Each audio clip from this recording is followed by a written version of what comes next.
আসসালামু আলাইকুম। আমার প্রাণের জিএসএম বন্ধুরা, আপনারা কেমন আছেন? আশা করি আপনারা সকলেই ভালো আছেন।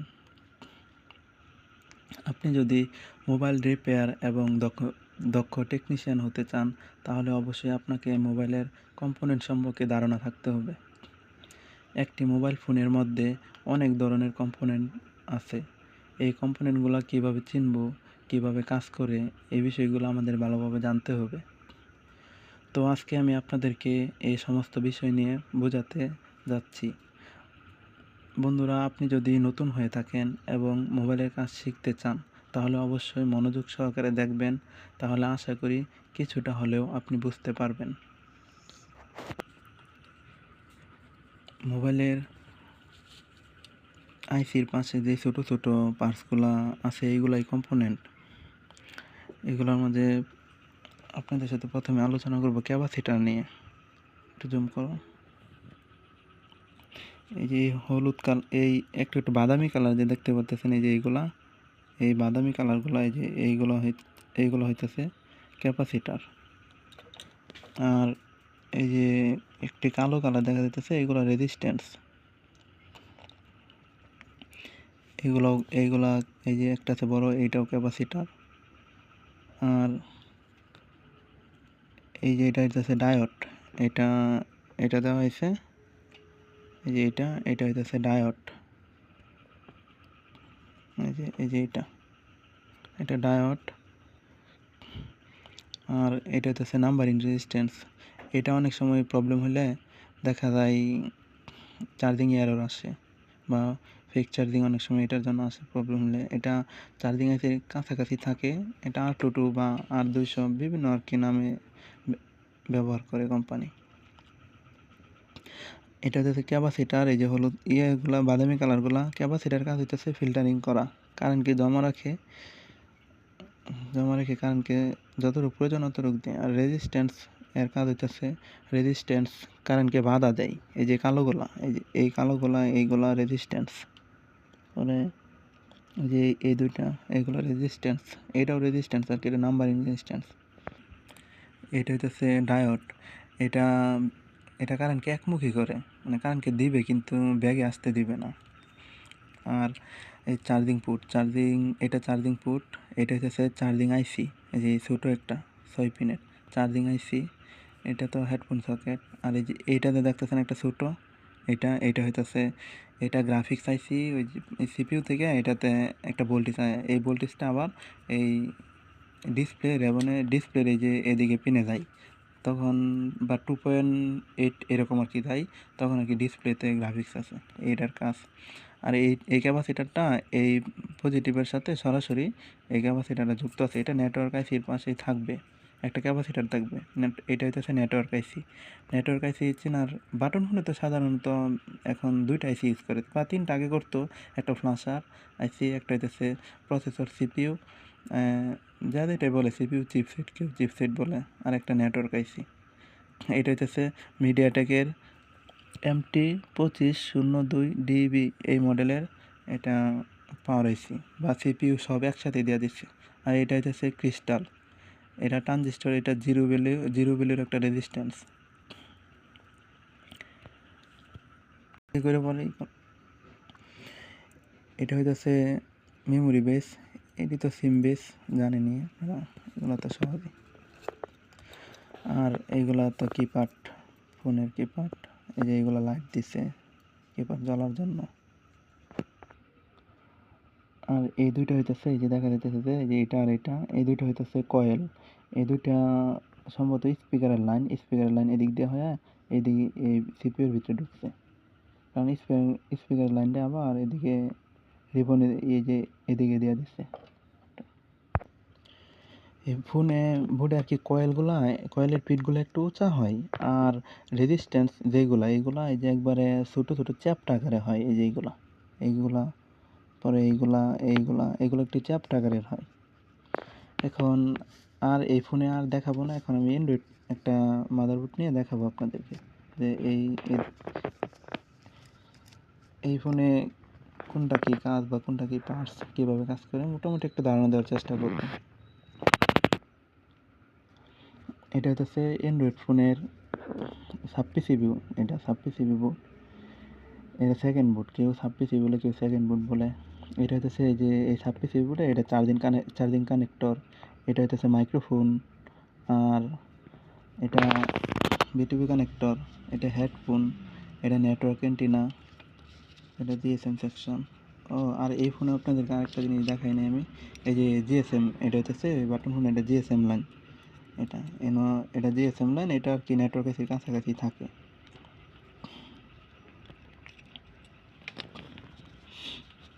আর এটি হইতেছে এন্টিনার, ওই যাতে নেটওয়ার্কটা যাতে পাই পৃথিবীতে যাতে লাগে ইয়েতে। আর দেই চার্জারটা যখন আমরা চার্জারটা লাগাই তখন চার্জারটা এই রেবন হয়ে এই যে এটা বিটিভি কানেক্টর এটাতে আছে, এখানে আছে, এখান থেকে 5 ভোল্ট পরে এই ইয়েতে যায়, ওবিপি আইসে, চার্জিং আছে, তাই ওইটা পরে আলোচনা করব। আগে এইগুলো দেখাই নি কানেক্টরগুলো। এটা হচ্ছে ফিঙ্গারপ্রিন্ট কানেক্টর, ফিঙ্গারপ্রিন্ট। হ্যালো, এটা হচ্ছে ব্যাটারি কানেক্টর, এটা বিটিভি কানেক্টর, এটা ডিসপ্লে কানেক্টর, এইগুলো হইতেছে ক্যামেরা কানেক্টর, এই সবগুলা ক্যামেরা কানেক্টর, এটাও ক্যামেরা কানেক্টর, সামনে এটা ফ্রন্ট ক্যামেরা কানেক্টর। আর এইগুলো হইতেছে এন্টিনা, যাতে নেটওয়ার্কটা পাওয়ার জন্য।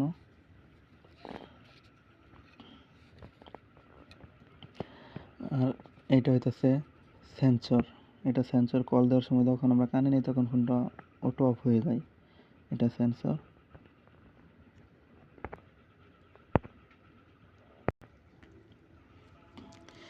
যখন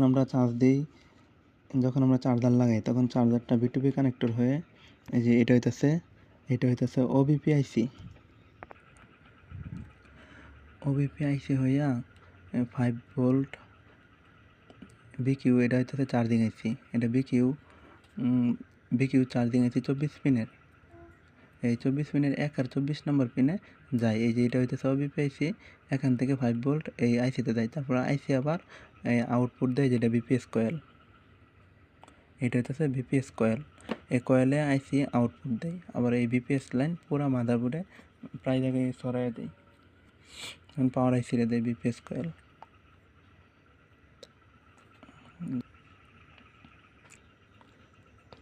এই যে এই বোর্ডে এই যে এইগুলো হইতেছে ক্যাপাসিটার। আর ওই সময় তো আমি ওই বোর্ডেতে ক্যাপাসিটার, রেজিস্ট্যান্স এইগুলো নিয়ে তো আলোচনা করলামই। এই চ্যাপ্টারগুলো হইতেছে রেজিস্ট্যান্স, এই যে চ্যাপ্টারগুলো রেজিস্ট্যান্স, আর এইগুলো হইতেছে ক্যাপাসিটার, আর এইগুলো বিপিএস কয়েল, এইগুলো কয়েল, এটা ভাগ কয়েল। আর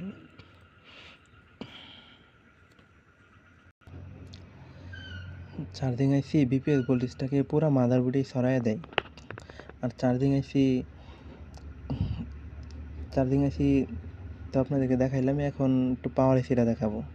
এই ফোনে একটা কমন পাওয়ার আইসি ইউজ করছে, এটার মডেল হইতেছে 6357 সিআরবি, এটা একটা কমন পাওয়ার আইসি। এই পাওয়ার আইসির পাশে যেই কয়েলগুলো দেখতে পারতেছেন এইগুলো হইতেছে বাক কয়েলের কাজ হইতেছে যে ভোল্টেজকে কমিয়ে দেয় আর এম্পিয়ারকে বৃদ্ধি করে, এই কয়েলগুলোর কাজ। এই কয়েলগুলোর মধ্যে এটা হইতেছে বিএসএন, মানে বিএসএন হইতেছে হাই এলডিও। এই কয়েলটার মধ্যে আমরা প্রায় 2.2 বা 4 ভোল্ট পাবো। আর পাওয়ার আইসির আশেপাশে, পাওয়ার আইসি চেনার উপর হইতেছে পাওয়ার আইসির আশেপাশে অনেকগুলো কয়েল থাকবে, বাক কয়েল থাকবে। আর এটা হইতেছে বিএসএন, এটা হইতেছে ভিকুর, এটা সরাসরি সিপিইউতে যায়, এটা ভিকুর, এটাতে ভোল্টেজ থাকবে এটাতে ভোল্টেজ থাকবে 0.8। এটা হইতেছে ভি প্রক বা ভি প্রসেসর, এটাতে ভোল্টেজ থাকবে 0.8। এটা হইতেছে ভি মডেম, এটাতে 0.8 থাকবে। আর এটা হইতেছে এই ভিপিএ, এটাতে ভোল্টেজ 0.8 থাকবে, কিন্তু এটাতে পাওয়ার অন করার পরে আসবে, মোবাইল অন করার পর, এর আগে আসবে না। আর এটাতে কোয়ালকমের ক্ষেত্রে হলে এটাতে আর কি, এটাতেও কোয়ালকমের যদি কোয়ালকম চিপ হয় তাহলে এটা তো আসবে না, অফ অবস্থায় চার্জার লাগিয়ে পাবো না, পাওয়ার অন করার পরে পাবো। তো মোটামুটি আপনাদেরকে পাওয়ার আইসির এই কয়েলগুলো সম্পর্কে ধারণা দেওয়ার চেষ্টা করলাম। আর এইগুলো ক্যাপাসিটর, রেজিস্ট্যান্স এইগুলো তো আপনাদেরকে দেখাইছি একবার। আর এইটা এই যে এদিকে দেখা যাইতেছে যে এই যে একটা, এই যে এটা, আচ্ছা আচ্ছা ইয়েটাকে লাইটিং এসিটা নিয়ে আলোচনা করে নিই। এটা নিয়ে এখানে ছোটো একটা আইসি দেখতে পারতেছেন, এটা হইতেছে এলসিডি লাইটিং আইসি 6 পিনের। আর এটা এটা হইতেছে বুস্ট কয়েল। আমরা জানি যে ফোনে শুধুমাত্র লাইটিং আইসির পাশেই বুস্ট কয়েল থাকবে, আর এই যে এইগুলা যে পাওয়ার আইসি বা যে কোনো জায়গায় থাকবে সব বাক কয়েল। এইগুলা এম্পিয়ারকে, একটা জিনিস মনে রাখবেন আপনারা সবাই, এইগুলা এম্পিয়ারকে কমিয়ে দেয়, এইগুলো এম্পিয়ারকে কমিয়ে দেয়। আর বুস্ট কয়েল মানে বাক কয়েল এম্পিয়ারকে কমিয়ে দেয়, বুস্ট কয়েল এম্পিয়ারকে বাড়িয়ে দেয়। এটা লাইটিং এসি পাশে। আমরা লাইটিং এসি যখন আমরা চালু করি, মোবাইল চালু করে মাপি, তখন 16 থেকে 40 ভোল্টের মতো পাই। এটা হইতেছে বুস্ট কয়েল, এটা এম্পিয়ারকে বাড়িয়ে দেয়। আর এই যে এটা হইতেছে গ্রাফিক্স আইসি, এই যে এটা, এই দেখেন দেখা যাচ্ছে একটু, এই যে এটা গ্রাফিক্স আইসি।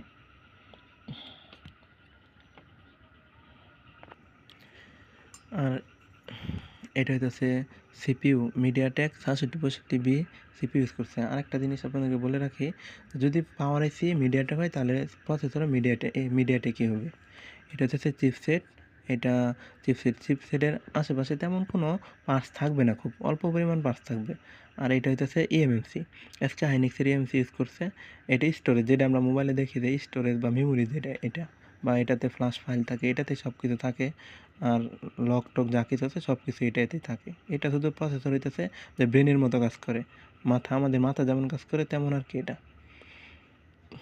আর এই যে এই সাইডে আপনাদেরকে একটা বলতে ভুলে গেছিলাম, যে বিএসএন যেই ভোল্টেজটা বলছি, বিএসএন হাই এলডিও 2.2 পাবো পাওয়ার এসির পাশে, ওই জায়গা থেকে আরেকটা ভোল্টেজ যায় বিএসএন আর লো এলডিও যেটা বিএসএন, এটা হচ্ছে ওই বিএস টু, এই যে এটা, এই কয়েলটার নাম বিএস টু।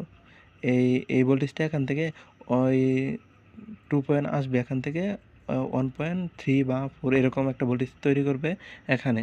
যদি এই লো এলডিও যদি তৈরি না হয় তাহলে সিপিইউ কখনোই চালু হবে না। এটা শুধু মিডিয়াটেকের ক্ষেত্রে জাস্ট একটা আইসি দিচ্ছে। আর কোয়ালকমের ক্ষেত্রে এটা পাবেন না, এটা ভিতরেই থাকে পাওয়ার আইসির ভিতরেই থাকে। আর এটা তো সিম বেস সবাই জানেন। আর এটা তো সেন্সরি, এটা সেন্সর, কলের সময় এটা বলছি আগে আমি। আর এটা হইতেছে ওয়াইফাই এসি, এটা এটা ওয়াইফাই এসি, এটা ওয়াইফাইয়ের কাজ করে। এই যে এটা হইতেছে ফিল্টার করার জন্য। আর আর এইগুলো তো ওয়াইফাইয়ের আর কি নেটওয়ার্ক আনার জন্য। আর এইদিকে হইতেছে, আর বাকি আপনাদের সাথে নেটওয়ার্ক সেকশন নিয়ে কথা বলি নাই। এই পুরোটা হইতেছে নেটওয়ার্ক সেকশনের এইটা হইতেছে WTR, এটা বল আইসি। আর 3G বা 4G আইসি সবসময় ল্যাগ আইসি হবে। 3G 2G আইসি বা 4G আইসি ল্যাগ হবে, আর 4G আইসিটা লম্বা হবে। এটা হইতেছে 4G আইসি, এটা 4G আইসি। আর এটা হইতেছে 2G বা 3G আইসি, এটা শুধু কলের জন্য কাজ করে, এটা ডাটা চালানোর জন্য কাজ করে। আর এটা হইতেছে WTR, এটা বলা যায় যে এটা এবারে নিয়ন্ত্রণ করে। এটা এটাতে প্রসেসর থেকে লাইন আছে, সিলকে ডাটা লাইন আছে বা এনেবেল, প্রসেসর যদি সিগন্যাল দেয় পরে আর কি এটা চালু হয়, এগুলার চালু করে।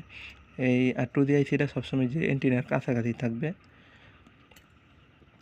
মোটামুটি তো আপনাদেরকে দেখানোর চেষ্টা করলাম যে কোথায় কোন আইসি বা কোন পার্টস থাকে, সবগুলো চেষ্টা করলাম দেখানোর জন্য। এটা হচ্ছে ফ্লাশ, এটা বলি নাই আগে। আর মোটামুটি আমি যতটুকু জানি চেষ্টা করলাম আপনাদেরকে জানানোর জন্য। যদি আমার ভিডিও থেকে আপনারা কিছু উপকার পেয়ে থাকেন তাহলে একটি লাইক দিবেন, কমেন্ট করবেন, আর চ্যানেলটা সাবস্ক্রাইব করবেন। হয় কি, সাবস্ক্রাইব করলে একটু আশা জাগে যে না, আমার ভিডিওটা সাবস্ক্রাইব করে, এই জন্য আর ভিডিও বানাতে ইচ্ছা থাকে। তো সবাই ভালো থাকবেন, সুস্থ থাকবেন। আসসালামু আলাইকুম।